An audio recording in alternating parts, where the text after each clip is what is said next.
இந்த நாளிலும் கர்த்தருடைய வார்த்தையாக ஆண்டவருடைய பரிசுத்த ஆவியானவர் உங்களோடு பேச விரும்புகிற காரியம், ஆண்டவர் ஒரு வார்த்தையை சொல்கிறது, பிரியமானவனே,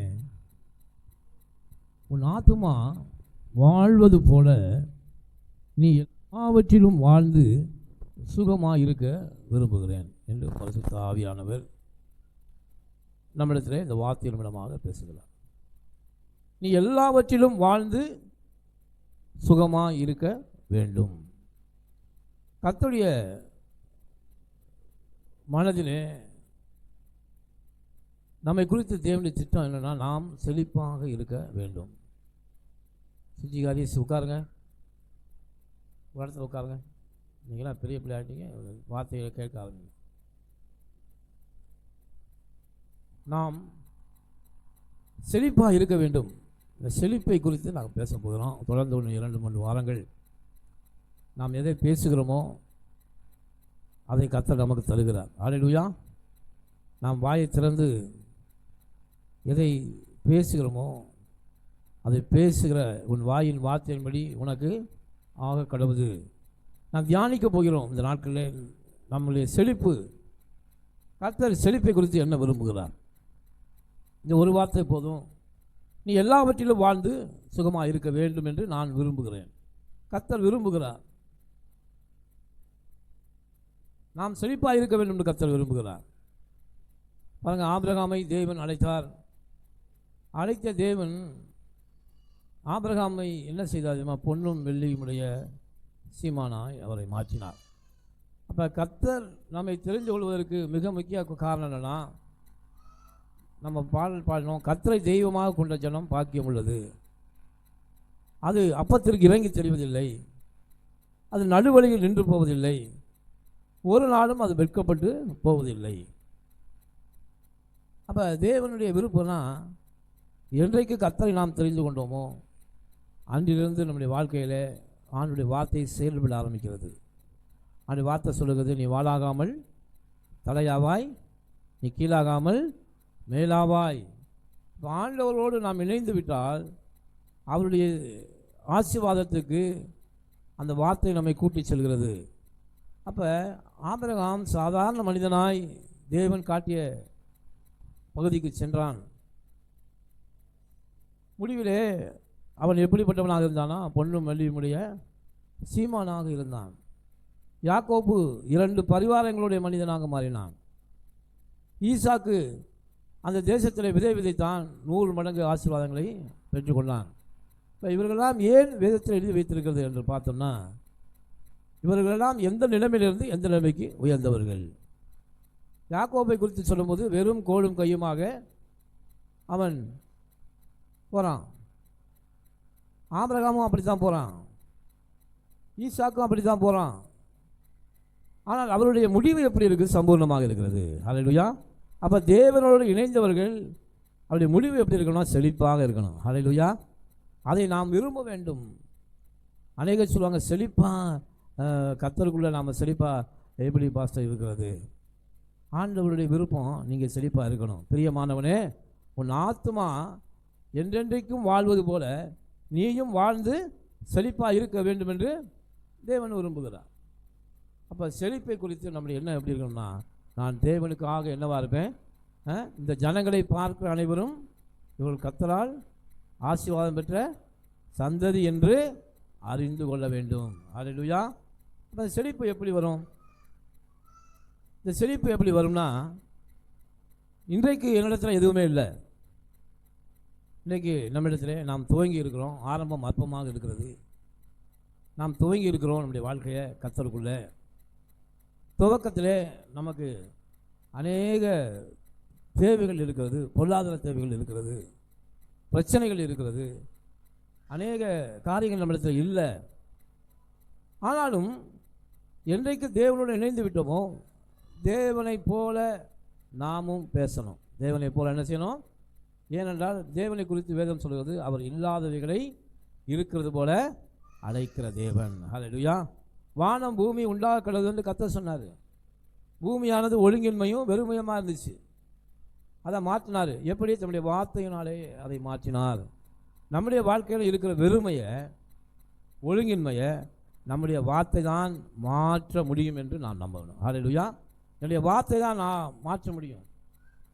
நமக்கு இல்லை என்று சொல்லி மூலையில் உட்காந்து உலகத்தால் அழுகிறது போல பிரச்சனைகளையே சொல்லி சொல்லி எனக்கு அது இல்லை, இது இல்லை, எனக்கு யார் உதவி செய்வார், ஒருவரும் இல்லை என்று நாம் புலம்புவதை காட்டிலும் கர்த்தருடைய சன்னிதானத்தில் அவருக்கு பிரியமாய் பேசணும். அப்படி தான் பேசினான் சங்கீதக்காரன். கர்த்தர் என் மேய்ப்பராக இருக்கிறார், நான் தாழ்ச்சி அடையேன். ஹல்லேலூயா. வார்த்தையை பாருங்க. அவன் என்ன பண்ணான்? கர்த்தர் என் மேய்ப்பர், அதனால் நான் தாழ்ச்சி அடைய மாட்டேன். அப்படி அறிக்கையிட்ட அந்த தாவீது என்னவானா? முழு இஸ்ரவேலுக்கும் ராஜாவாய் தேவன் அன்னை கொண்டு போனார். காரணம் என்ன தெரியுமா? வனாந்தரத்தில் தண்ணியும் இல்லை, சாப்பாடும் இல்லை, ஆடு மேய்க்கிறவனாக இருந்தவன், எந்த விதமான சோர்ஸும் இல்லை. அதனால் அவன் வார்த்தை சொல்லுது, கர்த்தர் என் மேய்ப்பர், எனக்கு ஒரு குறையும் இல்லை. ஹல்லேலூயா. ஏன் அவர் எனக்கு மேய்ப்பராக இருக்கும்போது எனக்கு எந்த குறையும் வராதியா? ஹல்லேலூயா. நாமும் கூட நம்முடைய வெறுமையான காலத்திலும் கஷ்டமான காலத்திலும் கர்த்தருக்கு ஆதரவாக நாம் பேசணும் பாருங்க.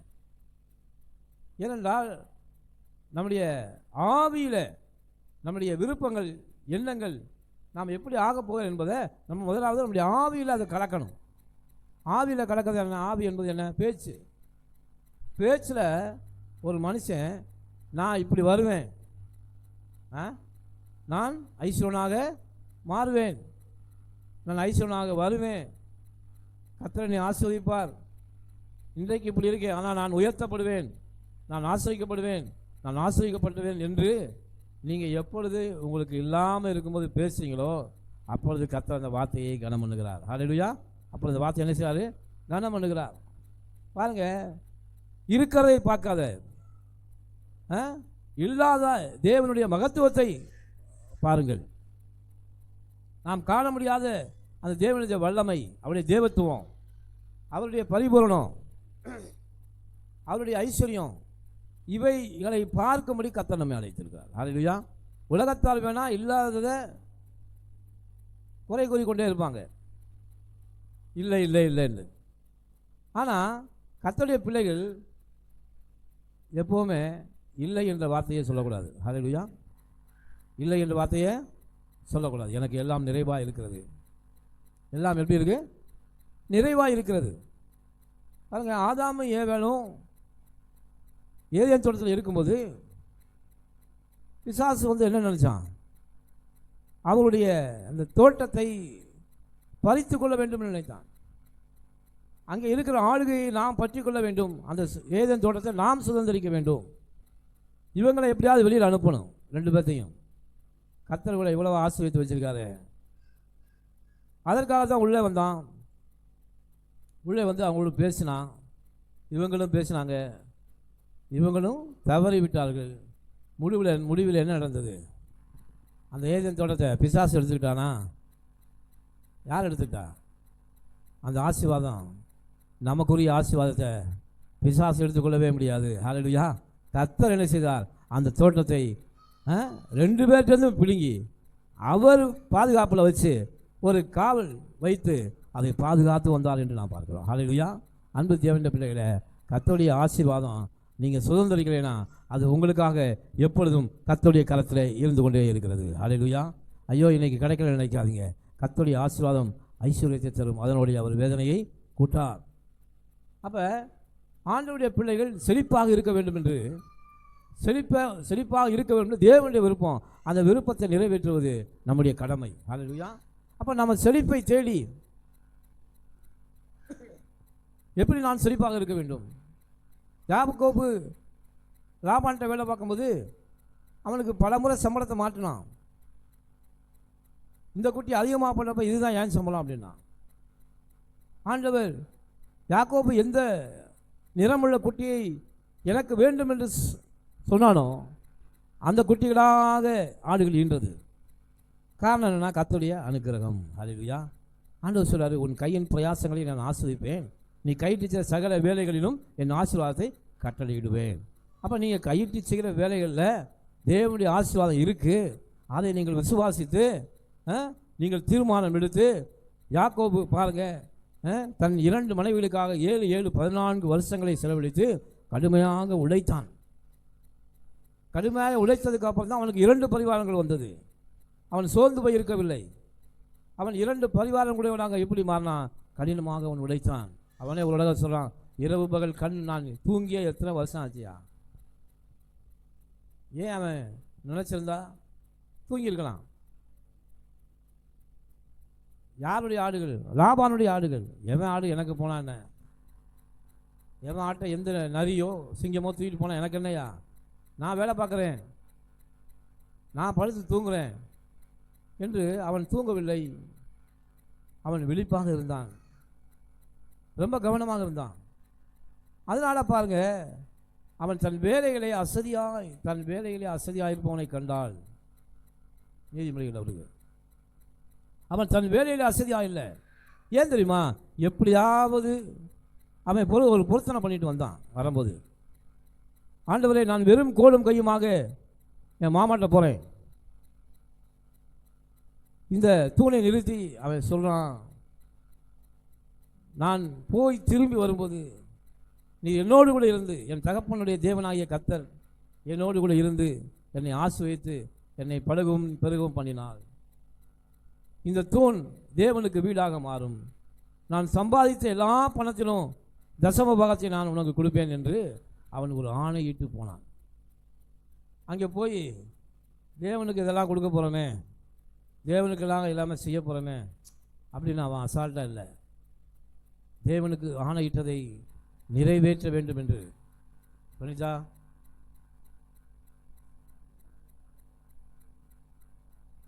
என்ன இப்படி பேசுங்க?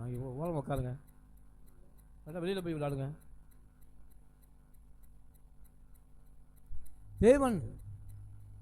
தேவனுக்கு தன்னை இட்ட ஆணையை எப்படியாவது நிறைவேற்றணும். நான் எப்படியாவது செழிப்பாக மாற வேண்டும், ஆசீர்வதிக்கப்பட்டவனாக நான் இருக்க வேண்டும் என்று அவன் கடுமையாக யாக்கோபு உழைச்சான். பாருங்க, கடுமையாக அவன் உழைத்ததினால கர்த்தர் அவன் பட்சத்தில் இருந்தார். ஹல்லேலூயா! என்ன செஞ்சாரு? கர்த்தர் அவன் பட்சத்தில். ஏன்னா அவர் கவனிக்கிறார், ஆரம்பத்தில் என்ன சபதம் போட்டு வந்தான், வந்துட்டு படுத்து தூங்கிட்டானா, இல்லை அசதியாக இருந்துட்டானா, இல்லை அந்த வாக்குத்தத்தம் பண்ணதையும் மறந்துட்டானா அப்படின்னு பார்க்கும்போது அவன் உழைத்த உழைப்பு கடுமையாக இருந்துச்சு. அவன் சொல்கிறான், ஐயா, நான் என் கண்கள் தூக்கத்தை கண்டு வெகு நாளாயிற்று. இரவு முழுவதும் நான் ஒரு எஜமானின் கீழே வேலை பார்த்தேன். அந்த எஜமானுடைய ஆடுகள் என்று நினைக்கல, ஏன் ஆடுகள் என்று நான் நினைத்தேன். அதனால் கண் முழித்து அதை பாதுகாத்தேன். இதெல்லாம் லாபான்ட்ட சொல்கிறான். காரணம் என்னன்னா, கொஞ்சத்தில் உண்மையாக இருப்பவன் அநேகத்தில் அதிகாரியாக இருக்கிறான். ஹல்லேலூயா! கொஞ்சத்தில். அவன் பாருங்க, அவனுடைய விருப்பம் எல்லாம் என்னன்னா, செழிப்பாக நான் மாற வேண்டும் என்ற விருப்பம் நமக்குள்ள இருக்கணும். இதோ இருக்கிறது போதுங்க ஆண்டவர். இந்த அநேகர் உலகத்தை சொல்லுவாங்க, போதுங்க ஆண்டவர் எனக்கு கொடுத்துருக்கிற இந்த கை கால் சுகம் போதும், இந்த பிள்ளைங்க போதும், இந்த வீடு போதும், இதை வச்சு நான் வண்டியை ஓட்டிடுவேங்க. இப்படி வண்டியை ஓட்டுவதற்காக தேவன் நம்மை அழைக்கவில்லை. தேவன் ஒரு குறிக்கோளோடு நம்மை அழைத்திருக்கிறார். நீ வாழ்ந்து சுகமாக இருக்க வேண்டும் என்று கர்த்தர் உன்னை அழைத்திருக்கிறார். நீ பெரியவனாக மாற வேண்டும், கர்த்தருக்கு சாட்சியாக இருக்க வேண்டும் என்று தான் கர்த்தர் நம்மை அழைத்திருக்கிறார். அப்படி அழைப்பை நாம் புரிந்து கொள்ள வேண்டும். செழிப்பாக இருக்க வேண்டும் என்பது தேவனுடைய சித்தம். அதை விரும்பணும். ஆசீர்வாதத்தை விரும்பினான், அது அவனுக்கு வந்தது. அதை விரும்பாமல் போனான், அவனுக்கு வராமலே போயிடுச்சு. அப்போ ஆசீர்வாதத்தை நாம் விரும்பணும், செழிப்பை விரும்பணும். அப்போ விரும்பினா சும்மா இருக்கலாமா? அதற்காக முயற்சியிலே நாம் இறங்க வேண்டும். யாக்கோபை போல முயற்சியில் இறங்கணும். கர்த்தர் பாருங்க, நம்மை அப்படியாகத்தான் ஆசீர்வதிக்க விரும்புகிறார். இந்த செழிப்பின் உபதேசத்தை கேட்கும்போது கர்த்தர் நிச்சயமாகவே இதன் நாட்களில் நிச்சயமாக ஒரு பெரிய ஆசீர்வாதம் உங்களுக்கு கொடுப்பார் என்று நான் நம்புகிறேன். ஒரு வசனத்திலிருந்து வாசி. உபாகம் 28ஆம் அதிகாரம் எடுத்துக்கொள்வோம். 1வது வசனத்திலிருந்து வாசிக்கும்படி நண்பாய் கேட்டுக்கொள்வேன். உபாகம் 28 1 வாசி.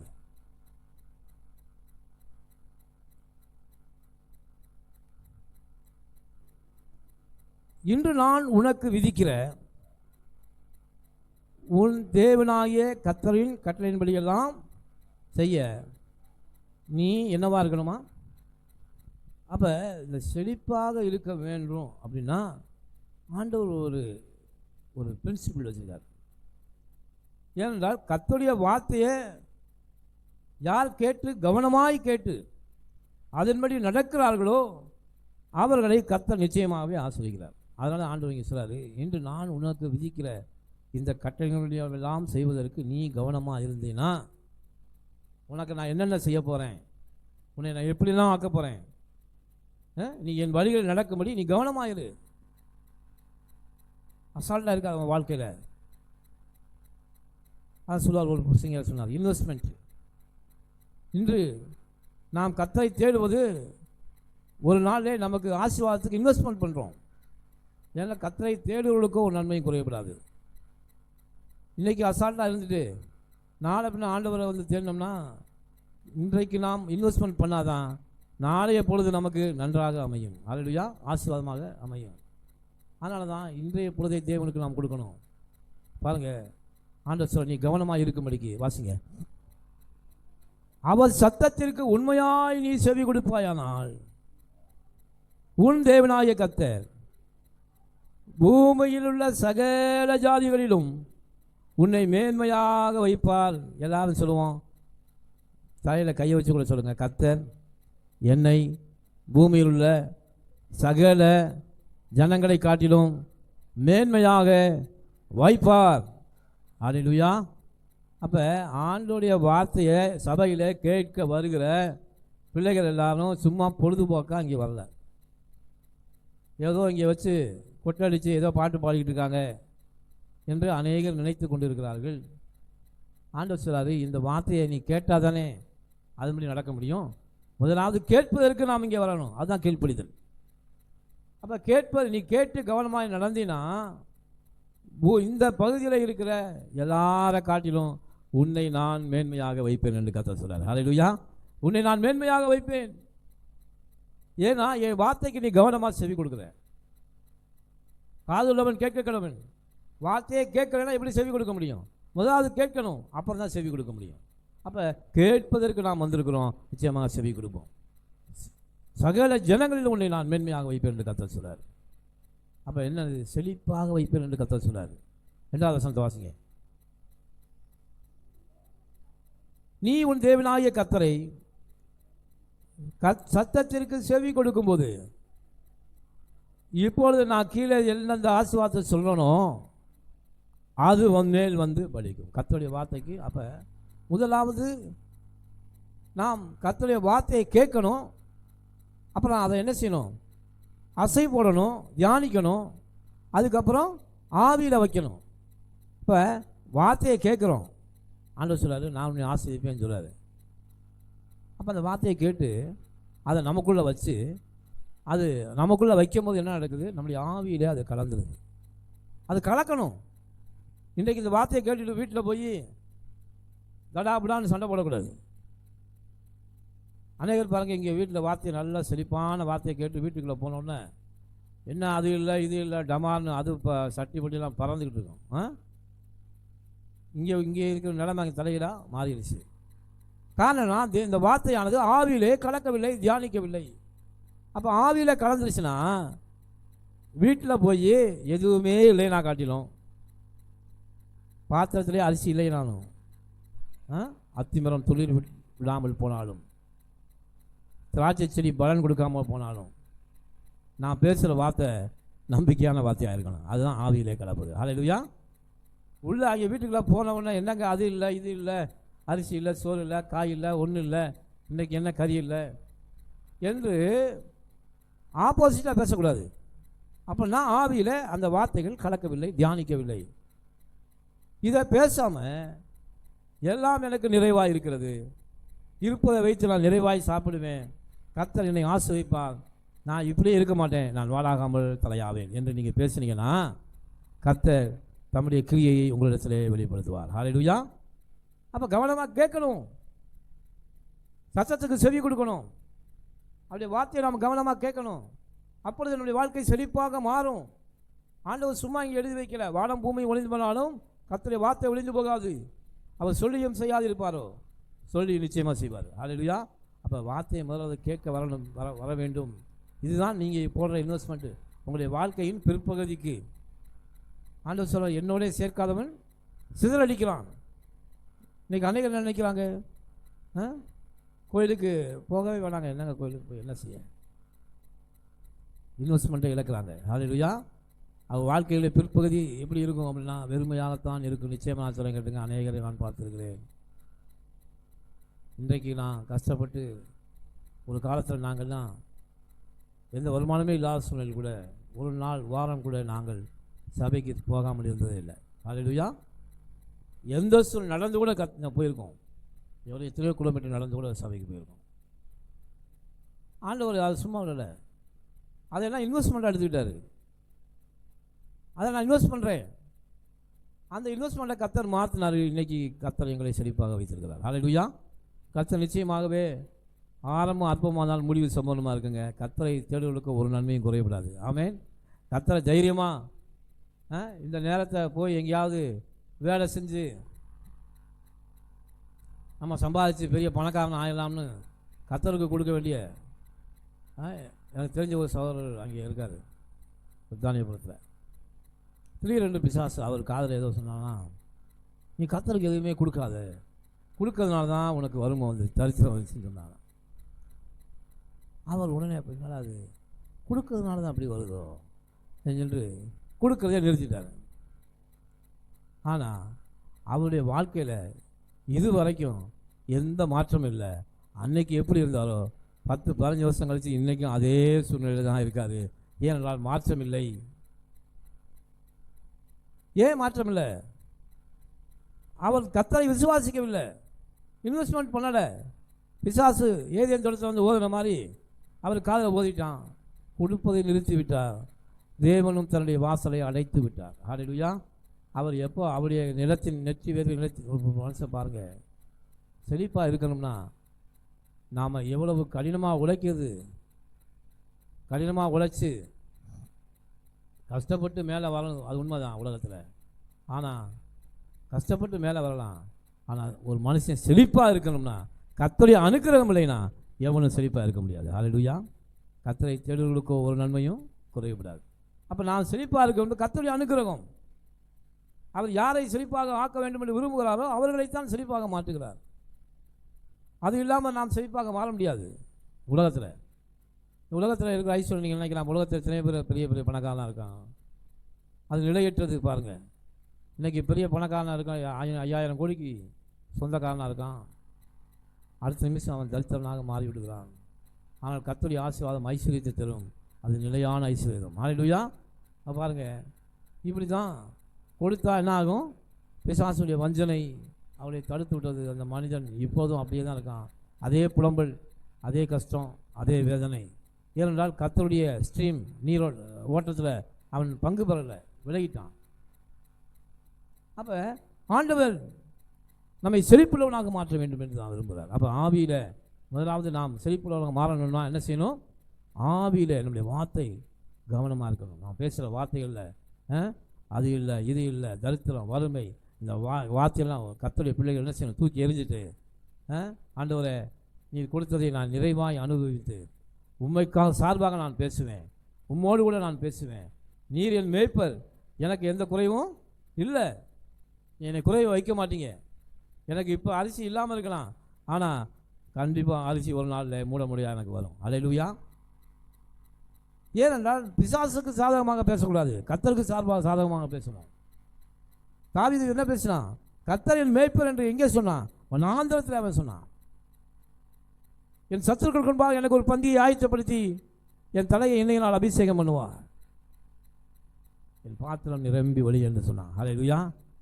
பாருங்க, அவன் ராஜாவே மாறலை, ராஜாவே இல்லை அவன். ஆனால் என்ன பேசுகிறான்? என் சத்துருக்களின் தலையை நான் என்ன செய்வேன்? நசுக்குவேன் என்று சொல்கிறான்.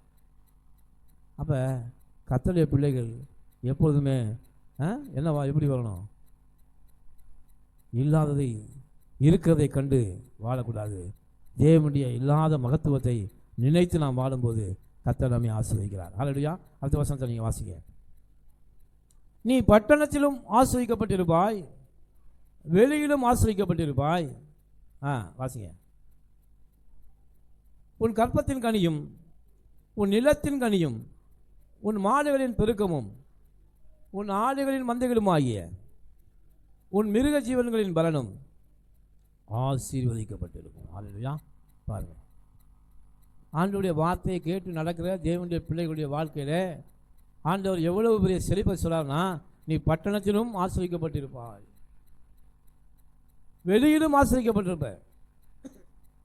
அதாவது நீ குடியிருக்கிற வீட்டிலும் ஆசீர்வாதமாக இருப்பாய், வெளியில் நீ போய் விவசாயம் பண்ணுற அந்த நிலத்திலும் உனக்கு ஆசீர்வாதம் இருக்கும் என்று கர்த்தர் சொல்லுகிறார். இதுதான் செழிப்பு.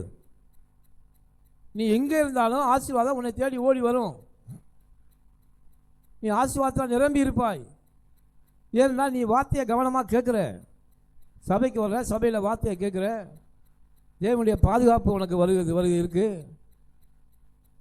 நீ எவ்வளவு கடினப்பட்டு உழைத்தாலும் கர்த்தருடைய அனுக்கிரகம் நீ செய்கிற வேலையில் இல்லைன்னா அது ஒன்றுமே இல்லை. ஏன்னால் தேவனோடு இணைந்து நாம் வாழும்போது தான் எல்லா மனிதர்களும் செழிப்பாக மாறுகிறார்கள். அப்போ நாம் செழிப்பு அனுபவிக்கணும்னா கர்த்தரோடு இணைந்து நாம் வாழ வேண்டும். அல்லேலூயா.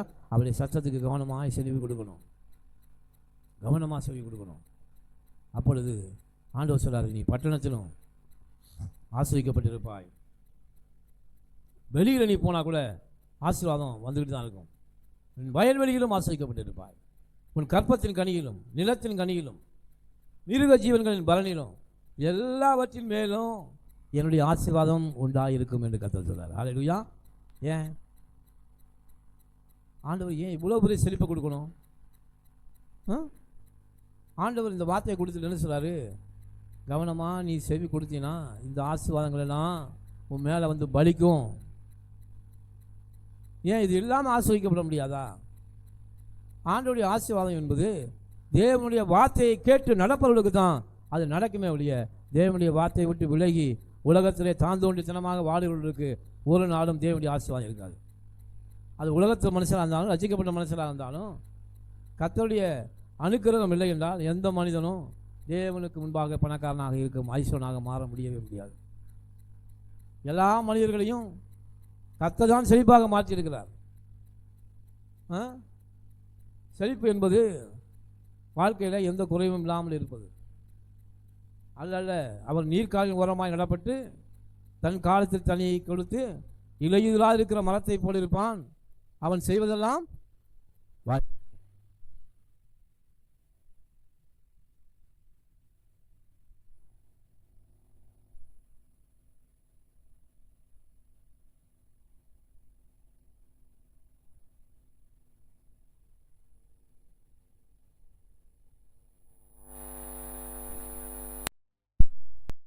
உரமாய் நடப்பட்டு தன் காலத்தில் தன் கனியை தந்த இலையுதலாக இருக்கிற மரத்தை போல செழிப்பாக இருப்பான் என்று கர்த்தர் சொல்றார்.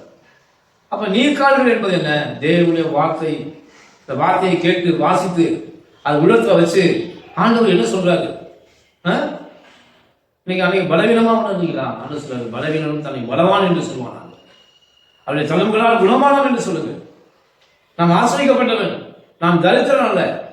தேவனுடைய மகிமையின் ஐஸ்வர்யம் எனக்குள்ள இருக்கு. இதுதான் ஆவியிலே கலப்பது.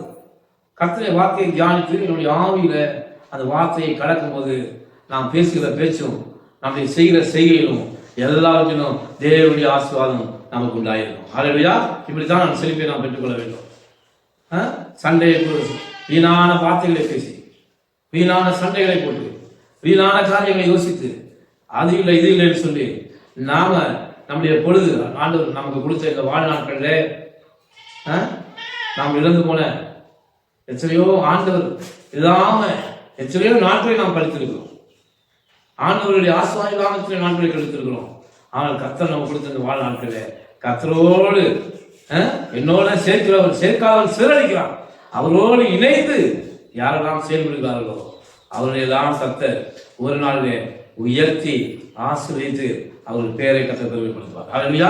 பாருங்க, அடுத்த வசனம் வாசிங்க. உன் பேரை நான் பெருமைப்படுத்துவேன். உன் கூடையும் மாப்பு செய்கிற உன் தொட்டியும் ஆசீர்வதிக்கப்பட்டிருக்கும். உன் கூடையும் உன் மாப்பு செய்கிற தொட்டியும் என்னவாகும்? ஆசீர்வதிக்கப்பட்டிருக்கும். நம்முடைய கூடை, நம்முடைய தொட்டி எப்போதும் தானியங்களால் நிறைந்திருக்கும். ஹல்லேலூயா. எவ்வளவு செழிப்பா பாருங்க. இதெல்லாம் தியானிக்கணும். இந்த வசனங்களை ஏன் நான் வாசிக்கிறோம்னா இதை உள்ளத்தை தியானிக்கணும். ஆபிரகாம் எப்படி இருந்தான், ஈசாக்கு எப்படி இருந்தான், யாக்கோபு எப்படி இருந்தான், நம்முடைய முற்பிதாக்கள் எப்படி இருந்தாங்க, ஆசிரியக்கப்பட்டு இருந்தாங்க. யாருக்காவது எதுவும் இல்லை இருந்துச்சா? வறுமை இருந்ததா? தரித்திரம் இருந்ததா? ஏனென்றால் அவர்களெல்லாம் கர்த்தரோடு இணைந்திருந்தார்கள்.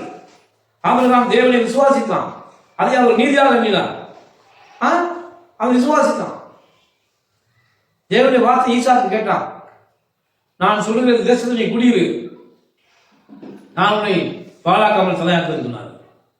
யாக்கோபு சொன்னார், நீ போ, உன் தகப்பனுடைய தேவன் நான் உன் கூட இருந்து உன்னை பழகி பெருக பண்ணி உன்னை பெருகு 2 பரிகாரங்களையும் திரும்ப வர பண்ணுவேன். அந்த தேவன் இன்னும் நம்மோடு கூட இருக்கிறார். ஹல்லேலூயா.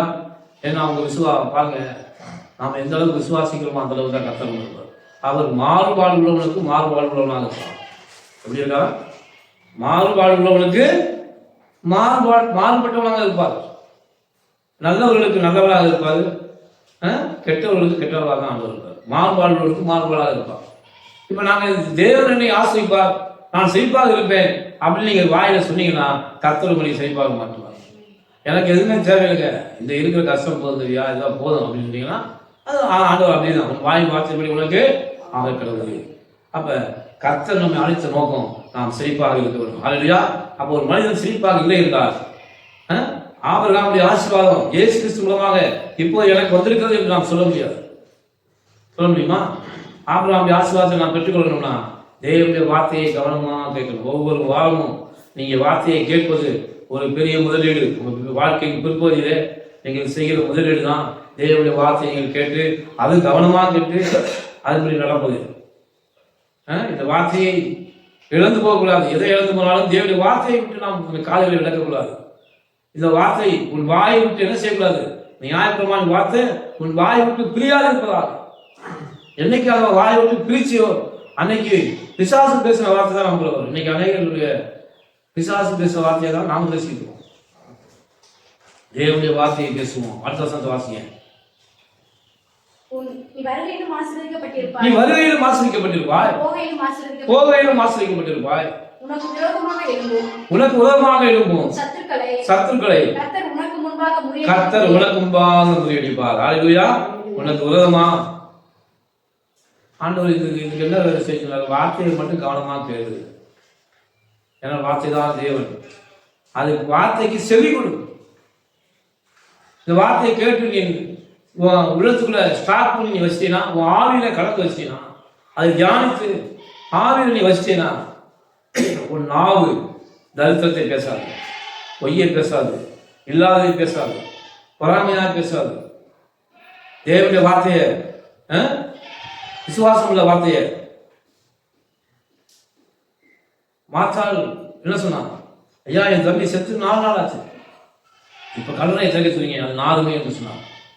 கர்த்தர் அப்படியே சொன்னாரு, கடலை எடுத்து புரட்டி போடு, லாசருவே வெளியே வா என்று சொன்னார். ஏன்னா தேவனுடைய வார்த்தை ஜீவன் உள்ளது. நாம் அந்த ஜீவனுள்ள வார்த்தைகளை பேசும்போது நாம் சரீரத்தில் மறித்து போயிருந்த சகலவற்றையும் கர்த்தர் ஜீவன் உள்ளதாக மாற்றுவார். ஹல்லேலூயா. பாருங்க, நம்முடைய வீட்டுல எவையெல்லாம் இல்லாமல் இருக்கோ அதெல்லாம் மறைத்து போயிருக்கிறது. எந்த ஆசீர்வாதம் இல்லாமல் இருக்குதோ அவையெல்லாம் மறைத்து போயிருக்கிறது. அந்த மறித்து போன ஆசீர்வாதம் திரும்ப வரணும்னா ஜீவனுள்ள வார்த்தைகளை கர்த்தர் பேசுறது போல நீங்களும் பேசணும். ஹல்லேலூயா. எழுந்து வா, கர்த்தர் எனக்கு கொடுத்த ஆசீர்வாதமே, நீ எழுந்து வா. நீங்க கொடுக்கிற அந்த ஜீவன், நீங்க பேசுகிற வார்த்தை உங்க சுவர்ல இருக்கிற எந்த சுவர் கூட கேட்கும். நீங்க பேசுற வீட்டுக்குள்ள இருந்து பேசுற வார்த்தை அதுக்கு வசனமே இருக்கு. சுவர்ல எல்லாம் பதியப்பட்டு வைத்திருக்கும். அது ரிஃப்ளெக்ஷன் ஆகும். அந்த வீட்டுல உட்கார்ந்து நாம என்ன பேசணும், ஏது பேசணும் என்பதை சுவர் ஒரு நாள் உங்களுக்கு சொல்லுவோம். அப்ப நம்ம பேசின வார்த்தைகள் விசுவாசம் உள்ள வார்த்தைகளாக இருந்தா தரித்திரம் மண்டவே ஆண்டாது. ஹல்லேலூயா. தரித்திரம் வரவே நமக்கு சான்ஸ் இல்லை. நீங்க அடிக்கடி சொல்லணும், வாழாகாமல் நான் தலையாவே, நான் கீழாகாமல் நேராவே. என் தேவன் தம்முடைய ஐஸ்வர்யத்தின்படி கிறிஸ்து இயேசுவுக்குள் என் குறைகள் எல்லாவற்றையும் தம்முடைய மகிமையிலே நிறைவாக்கி இருக்கிறார். ஊரால் வந்து பேசுவாங்க, எல்லாத்துக்கும் இப்படியே இருக்கீங்க, என்ன நீங்கள் ஒரு இடம் வாங்கலையா, வீடு வாங்கலையா, என்ன எப்படியே இருக்கீங்க, என்ன பழக்கீங்க, என்ன சம்பாதிக்கிறீங்க, உலகம் எப்படிதான் நம்ம பாசிக்கும். ஆனால் நாம் என்ன சொல்லணும்? நிச்சயமாக வாங்குவேன். ஹல்லேலூயா. கர்த்தர் எனக்கு ஆதரவாக இருப்பார். நான் இவை எல்லாவற்றையும் நிச்சயமாக என் வாழ்க்கையில நான் வாங்குவேன். இடம் வாங்குவேன், நிலம் வாங்குவேன், நான் பலப்படுவேன். ஏன்னா கர்த்தர் எனக்கு சொல்லியிருக்காரு, நீ வாழாமல் தலையாமல் என்று கர்த்தர் எனக்கு சொல்லியிருக்காரு. நான் பட்டத்தில் ஆசிரியக்கப்பட்டிருப்பேன், வெளியிலும் ஆசிரியக்கப்பட்டிருப்பேன். எல்லாவற்றிலும் தேவனுடைய ஆசீர்வாதம் இருக்குது. ஏன் காரணம்னா நான் கர்த்தருடைய சத்தத்தை கவனமாக கேட்கிறேன். ஹல்லேலூயா. அவருடைய வார்த்தைக்கு செவி கொடுக்கிறேன். அவருடைய வார்த்தையை கேட்கக்கூடிய சபைக்கு போறேன்.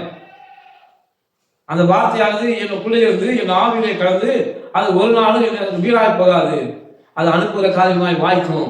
அது நல்ல நிலத்தில் விதைக்கப்பட்ட விதை, அது ஒரு நாளில் விளைத்து எனக்கு பலம் தரும் என்று நீங்கள் நம்ப வேண்டும். ஹல்லேலூயா. அப்பொழுது செழிப்பு உங்கள் வாழ்க்கை உண்டாயிருக்கும். ஒரு வசனத்தை வாசி. ஆதியாகமம் 12:2 வாசி. ஆதியாகமம் 12:2. நான் உன்னை பெரிய ஜாதியாக்கி உன்னை ஆசீர்வதித்து உன் பேரை பெருமைப்படுத்துவேன். ஆண்டவர் என்ன சொல்றாரு பார்த்தீங்களா? நான் உன்னை ஏதாவது விசுவாசாரிக்க சொல்லுவோமா? தன்னை கையை சொல்லுங்க. நான் கர்த்தர் என்னை பெரிய ஜாதியாக்கி என் பேரை கர்த்தர் பெருமைப்படுத்துவார். ஹல்லேலூயா. கர்த்தர் நம்மை பெரிய ஜாதியாக மாற்றுவேன் என்று சொல்லியிருக்காரு. அந்த வார்த்தை என்னைக்குமே ஒழிந்து போவார். ஏனென்றால் இந்த வார்த்தையை நாம் தியானித்து நம்முடைய ஆவியிலே அது கலக்க வைக்கணும். கர்த்தருடைய வார்த்தையானது நமக்குள்ளே கலந்துருச்சுன்னா நம்முடைய வாயிலிருந்து புறப்படுகிற ஒவ்வொரு வார்த்தையும் விசுவாசம் உள்ள வார்த்தைகளாக இருக்கும். ஹல்லேலூயா. கர்த்தருக்கு ஆதரவாக பேசுகிற வார்த்தையாக இருக்கும். அதனாலதான் ஆண்டவருடைய சார்பாக நாம் பேசணும். கர்த்தர் சொல்லியிருக்க என்னை பெரிய ஜாதியாக மாற்றி என் பேரை கர்த்தர் நினைச்சுவாரு, பெருமைப்படுத்துவார். பெரிய ஜாதியாக மாற்றி சொல்லுது. பிக் ட்ரைபல் வாங்க, பெரிய ஒரு ஜனக்கூட்டத்தை கர்த்தர் நமக்கு தர போகிறார். அப்படிப்பட்ட தேவன் தான் நம்மை செழிப்பாக வைத்திருக்கிறவங்களை பார்க்கும் போதெல்லாம் எதுதான் சொல்லணும்? எப்படியா இவ்வளவு செழிப்பா இருக்காயா, இவ்வளவு சந்தோஷமா இருக்கான், இவன் என்ன செய்யறான்? இவன் கர்த்தரை தேடுகிற கூட்டம். ஹல்லேலூயா. இது கர்த்தரை ஆராதிக்கிற கூட்டம். உள் வசனத்தை வாசிங்க. ஆதியாகமம் 2:39.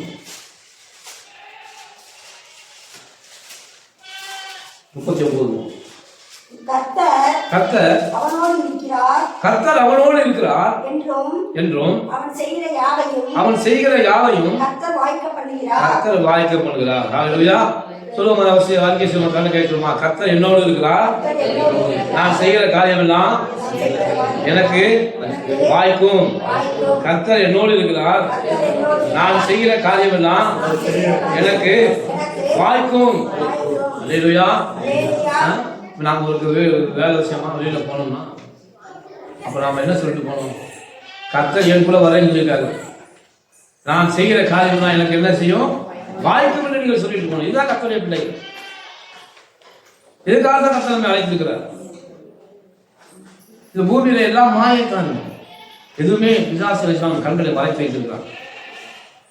ஆண்டவர்களுடைய ஆசீர்வாதங்கள் நமக்கு மறைக்கப்பட்டுதான் இருக்கிறது. இந்த உலகத்தோருக்கு முன்பே கர்த்தர் நம்மை ஆசீர்வாதங்கள்லாம் மறைக்கப்பட்டிருக்கிறது. அது ஆவியானவர்களாலே வெளிப்படுத்த முடியும். ஹல்லேலூயா.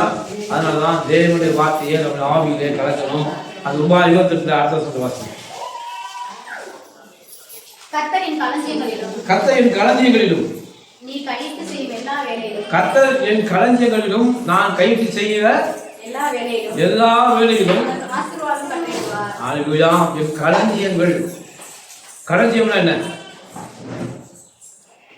யாருக்கா புரியுதா? இந்த வசனத்தை நான் வாசிட்டு அதை தியானம் பண்ணீங்க. களஞ்சியம் ஆண்டவர் சொல்லியிருக்காரு. அதான் என்ன களஞ்சியம் என்றால் என்ன? அதான் குடம், அது இருப்பிடம். அதாவது என் கிராமங்களில் பார்த்துருப்பீங்க, ஒரு களத்து மேடு இருக்கும். அந்த களத்து மேட்டில் தன்னுடைய விவசாயம் செய்து இந்த அறுவடை செய்து நெல்லை அடித்து தன்னுடைய இடத்துல என்ன செய்வாங்க, மூலமுறையாக அடித்து வச்சிருப்பாங்க. அதுதான் களஞ்சியம். மூலமுறையாக என்ன செய்வாங்க, அறுவடை செய்ய அங்கே கொண்டாந்து அடுக்க. இல்லைன்னா தன்னுடைய வீட்டில் என்ன செய்வாங்க, ஒரு பெரிய குடோன் உண்டாக்கியிருப்பாங்க. தாங்கள் அறுவடை செய்த எல்லா பொருட்களையும் என்ன செய்வாங்க, அங்கே கொண்டாந்து அடுக்கி வைப்பாங்க. அதுதான் களஞ்சியம். ஆண்டவர் சொல்றாரு, உன் களஞ்சியங்களிலும் நீ கையிட்டு செய்கிற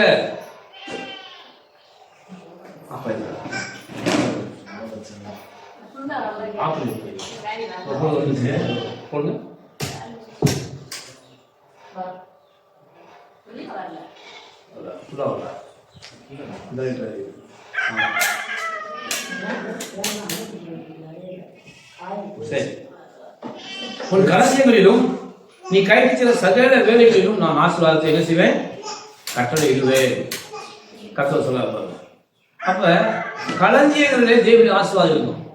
இப்ப களஞ்சியம் என்பது நம்ம வீட்டில் என்ன களஞ்சியம் இருக்கும்? நாம ஆண்டவருடைய ஆசீர்வாதத்தினாலே நாம் சம்பாதித்த பொருட்களை எந்த இடத்துல பத்திரப்படுத்தி வைக்கிறோமோ அதுதான் நம்ம களஞ்சியம். அந்த இடத்துல பாருங்க, அப்படி ஏதாவது களஞ்சியத்தை வீட்டில் வச்சுருக்கீங்களா? எங்க பஸ் வரவும் செலவும் என்னவா இருக்கு, சரியா இருக்கு. அநேக இன்றைக்கு வந்து பேங்க் பேலன்ஸ் அதுதான் களஞ்சியம். ஏன்னா ஆண்டவர் சொல்லிருக்காரு களஞ்சியங்களிலும். அப்ப களஞ்சியமே இல்லைன்னா எப்படி ஆண்டு ஆசிரியப்பாரு? இப்ப களஞ்சியத்தை ஒண்ணு பேங்க் அக்கௌண்ட் நம்ம ஓப்பன் பண்ணணும், இல்ல ஏதாவது வீட்டுல என்ன செய்யணும், அந்த பணத்தை நம்ம சம்பாதித்த பணத்தை சேர்த்து வைக்கிறதுக்கு ஒரு இடத்த சரியா ஒதுக்கணும், அதை வைக்கணும், அதை அது மேல கையை வைக்கணும், அதை ஆசிரியக்கணும். ஒரு இடத்துல பணத்தை வச்சுட்டு அதுல இருந்து எடுத்து நாம் செலவழிக்கணும். அப்ப களஞ்சியங்களை கர்த்தர் ஆசிரிப்பான்னு சொல்லியிருக்கிறது. விசுவாசத்தோடு நம்முடைய அந்த பணம் வைக்கிற அந்த பொக்கிஷ அறையை நாம் ஆசீர்வதிக்க வேண்டும். அல்லேலூயா.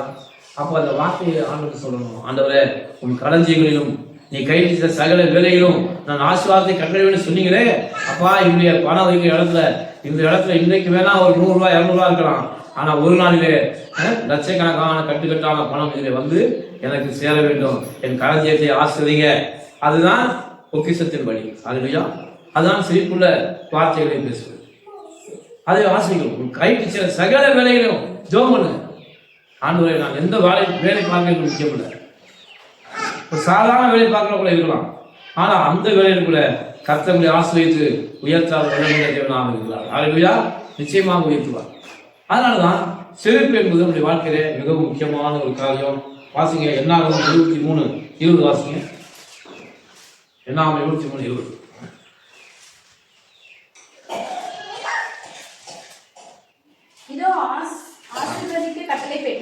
இதோ ஆசீர்வதிக்க கட்டளை பெற்றேன். அவர் ஆசீர்வதிக்கிறார். அதை நான் திருப்பக்கூடாது. அல்லேலூயா. பாருங்க, நான் ஆசீர்வதிக்க கட்டளை பெற்றிருக்கிறேன். ஆண்டவர் எது சொல்ல உங்களை தான் சொல்றாரு, நீங்க தான் ஆசீர்வதிக்க கட்டளை பெற்றிருக்கீங்க. ஆசீர்வதிக்க வேண்டியது சதியாளர்கள். நீங்க இந்த வார்த்தை மூலமா ஆண்டவர் சொன்னா அநேகரை செழிப்புள்ளவர்களாக நீங்க மாற்றவர்களுடைய ஆற்றல் உங்களுக்கு இருக்கு. உங்களால முடியும். நீங்க ஒரு மனுஷனை ஆசீர்வதிச்சா அந்த மனுஷன் ஆசீர்வாதமா மாறுவான். ஒரு மனுஷன் நீங்க ஆசீர்வதிக்கணும், தன் பிள்ளைகளை ஆசிரியக்கணும், நம்முடைய பேர பிள்ளைகளை ஆசிரியக்கணும், நமக்கு சொந்தக்காரங்க யாராவது அவங்களை ஆசிரியக்கணும், ஆண்டவரை வீட்டை ஆசிரியக்கணும், களஞ்சியங்களை ஆசிரியக்க வேண்டும். ஏன்னா உங்களுடைய பிளஸிங் ரொம்ப முக்கியம். உன்னை ஆசிரியக்கிறவர்களை நான் ஆசிரியப்பேன், உன்னை சபிக்கிறவர்களை நான் சபிப்பேன். தேவனுடைய வார்த்தைகள் மிக முக்கியமான வார்த்தை. அந்த வார்த்தை ஆண்டவர் சொல்றாரு, உன்னை ஆசிரியக்கிறவர்களை நான் ஆசிரியப்பேன். அது யாராக இருந்தாலும் பரவாயில்ல. உங்க வீடு இருக்கு, உங்க வீட்டில் பக்கத்துல நீங்க போய் ஒரு சாதாரண தீப்பெட்டி கொடுங்க, ஒரு தீக்குச்சி கொடுங்க அப்படின்னு நீங்க கேட்டு அதை அவங்க கொடுத்துட்டாங்கன்னா அதற்கான ஆசீர்வாதத்தை அவங்க பெற்றுக்கொள்றாங்க. அல்லேலூயா. பெற்றுக்கொள்வாங்க சொல்ல மாட்டாங்க, நிச்சயமா கொடுப்பார் ஆண்டவர். ஏன்னா தேவனுடைய வார்த்தை சின்ன பொருளா பெரிய பொருளா இல்லை. ஆண்டவர் சொல்றாரு, பக்கத்துல இருக்கிறவங்க உன்னை எதை கொடுக்குறாங்களோ அவர்கள் ஆசிரியக்கப்பட்டிருப்பார்கள். அல்லேலூயா. நீங்க ஆசிரியக்கணும்.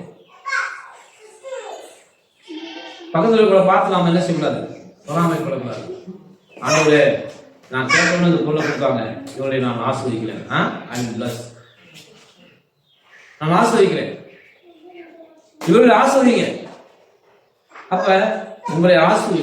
அதே சமயம் ஆண்டுடைய வாக்கு என்னன்னா, உன்னை சபிக்கிறவர்களை நான் என்ன செய்வேன்? சபிப்பேன். என்ன அர்த்தம்? நமக்கு விரோதமாய் யார் எதை பேசினாலும் ஆண்டவர் யார் பேசுவார்கள் சபிப்பார்கள். அல்லையா?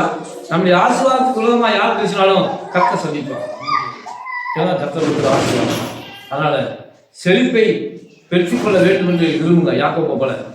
யாக்கோபு எப்படி செழிப்பாக மாறினான்? கடுமையாக உழைத்தான், அவன் செழிப்பாக மாறினான். ஆண்டவருடைய வாக்குத்தத்தை குறித்து அவன் கொஞ்சம் கூட அசதியா இல்லாம அவன் எப்படியாவது வாக்குத்தத்தை நிறைவேற்ற வேண்டும் என்று அவன் கடுமையாக உழைத்தான் என்று பாருங்க. அதனால நீங்களும் வீட்டில் கடுமையாக என்ன செய்யணும்? தேவனுடைய ஆசீர்வாதத்தை சோதரிக்கணும். நீங்கள் கடுமையாக நிச்சயமாக தேவனுக்கென்று உழைக்கணும். ஆண்டவரே உமக்கென்று நான் உழைக்கிறேன், உமக்கென்று. நாங்க யாருக்கு என்ன செஞ்சான்? அந்த சபதத்தை செஞ்சதுனால இனி நான் அழைத்திருக்க மாட்டேன், தேவனுக்கு அதை நான் செலுத்தும்படி அதை நான் செய்வேன் என்று கடுமையாக அவன் உழைத்தான். அப்படி உழைக்கும் போது கர்த்தர் அவனுடைய எல்லாவற்றையும் ஆசீர்வதித்தார். அல்லேலூயா. அதனால இந்த செழிப்பை நீங்கள் விரும்புங்கள். கர்த்தர் உங்களை அழைத்ததன் நோக்கமே நீங்கள் செழிப்பாக இருக்க வேண்டும் என்பதுதான். நிச்சயமாக கர்த்தர் உங்கள் வாழ்க்கையை செழிப்பாக மாற்றுவார். நாம் கண்களை மூடி ஜெபிப்போம். அல்லேலூயா. சர்வ வல்லமையுள்ள ஆண்டவரே, பரலோகத்தின் இந்த நீங்கள் பேசின வார்த்தைகள் பிரியமாக ஆத்மா வாழ்க்கை எல்லாரும் வாழ்ந்து சுகமாக ஆசிரியர் நாங்கள் செழிப்பாக இருக்க வேண்டும் என்பதை திட்டம் ஆண்டவரை. பிள்ளைகளுக்கு 4 பசுத்தாய் பேசின வார்த்தையின்படி பிள்ளைகள் ஆண்டவரை இல்லை என்று பேசாமல் எல்லாம் எனக்கு தேவனோடு அருளப்பட்டிருக்கிறது என்று பேசி உடைய ஆசீர்வாதத்தை சோதரிக்க உதவி செய்கிறார். பிள்ளைகள் இந்த வார்த்தையானது